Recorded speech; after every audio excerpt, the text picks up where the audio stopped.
shot twice. The first time out by Trebin. It knocked me against the pagoda wall and I bounced and spun around and ended up in Rat Kiley's lap. A lucky thing because Rat was the medic. 26 days later, in mid-December, Rat Kiley had been wounded and shipped off to Japan, and a new medic named Bobby Jorgensen had replaced him. Jorgensen was no Rat Kiley. He was green and incompetent and scared. So when I got shot the second time in the butt along the Song Trebong, it took the son of a bitch almost 10 minutes to work up the nerve to crawl over to me. By then, I was gone with the pain.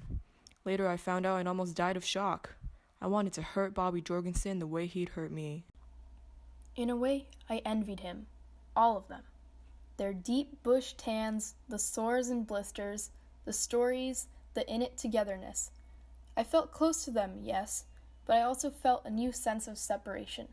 My fatigues were starched. I had a neat haircut and the clean, sterile smell of the rear.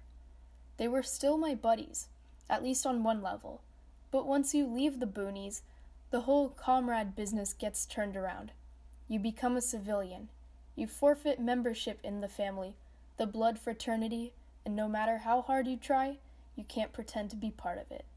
The countryside itself seemed spooky, shadows and tunnels and incense burning in the dark. The land was haunted. Late at night, on guard, it seemed that all of Vietnam was alive and shimmering. Odd shapes swaying in the paddies, boogeymen in sandals, spirits dancing in old pagodas. It was ghost country, and Charlie Kong was a main ghost. The way he came out at night, how you never really saw him, just thought you did. Almost magical, appearing, disappearing. He could blend in with the land, changing form, becoming trees and grass. He could levitate. He could fly. In the daylight, maybe you didn't believe in this stuff. You laughed it off. You made jokes. But at night, you turned into a believer. And then presently, I came unattached from the natural world. I felt the hinges go. Eyes closed, I seemed to rise up from my own body and float through the dark down to Jorgensen's position. I was invisible.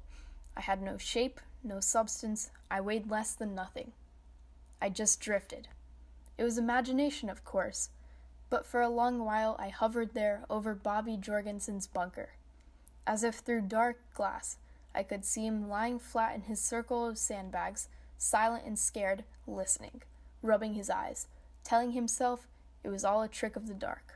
Getting shot should be an experience from which you can draw some small pride. I don't mean the macho stuff. All I mean is that you should be able to talk about it. The stiff thump of the bullet, like a fist, the way it knocks the air out of you and makes you cough.